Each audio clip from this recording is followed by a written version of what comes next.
Hi friends, எல்லாம் என்ன பண்ணுறீங்க? நம்ம இன்றைக்கி என்ன பார்க்க போகிறோன்னா, நவம்பர் 27, 28 கரண்ட் அஃபேர்ஸ் பார்க்கலாம். வாங்க பார்க்கலாம்.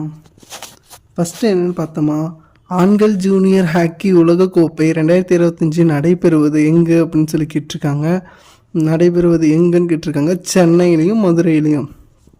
ஓகே, நெக்ஸ்ட்டு கொஸ்டின் என்னென்னு பார்த்தோமா, தமிழ்நாடு ஃபஸ்ட்டு நதி இணைப்பு திட்டத்தால் எந்த மாவட்டம் பயனடைகின்றன அப்படின்னு கேட்டிருக்காங்க. திருநெல்வேலி மாவட்டம் தான். மூணாவது என்னன்னு பார்த்தோமா, வெள்ளி யானை விருதை பெற்ற மாநிலம் எதுன்னு கேட்டிருக்காங்க.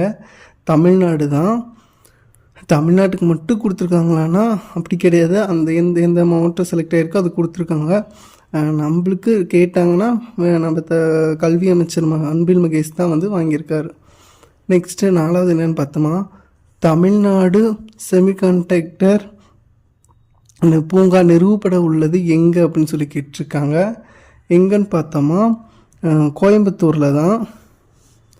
அஞ்சாவது என்னென்னு பார்த்தோமா, சூரிய கிரண் என்பது இந்தியாவிற்கும் எந்த நாட்டிற்கும் கூட்டு இராணுவ பயிற்சி அப்படின்னு கேட்டிருக்காங்க. நேபாளத்துக்கும் இந்தியாவுக்கும் தான். ஆறாவது என்னென்னு பார்த்தோமா, எந்த நாடு புயலுக்கு டித்வா என்று பெயரிட்டது அப்படின்னு சொல்லி கேட்டிருக்காங்க. ஏமன் நாடு தான். WHO போலியோ இல்லாத நாடாக அறிவிக்கப்பட்ட நாடு எதுன்னு சொல்லி கேட்டிருக்காங்க. இந்தோனேஷியா தான். ஃபைடு சதுரங்க உலகக்கோப்பை 2025 வென்றவர் யாருன்னு கேட்டிருக்காங்க. ஜாவரிகேர் சிந்தரோவ் அப்படிங்கிறவர் தான். ஒன்பதாவது என்னென்னு பார்த்தோமா, காமன்வெல்த் விளையாட்டுப் போட்டி 2030 நடத்த உள்ள நகரம் எதுன்னு கேட்டிருக்காங்க. அகமதாபாத் தான். 10th என்னென்னு பார்த்தோமா, 25வது காது கேலா கோடை ஒலிம்பிக் நடைபெற்றது எங்கே அப்படின்னு கேட்டிருக்காங்க. ஜப்பானில் தான். ஓகே ஃப்ரெண்ட்ஸ், இது மாதிரி வீடியோ வேணால் நம்ம சேனல் சப்ஸ்கிரைப் பண்ணிக்கோங்க, லைக் பண்ணுங்கள், ஷேர் பண்ணுங்கள், கமெண்ட் பண்ணுங்கள்.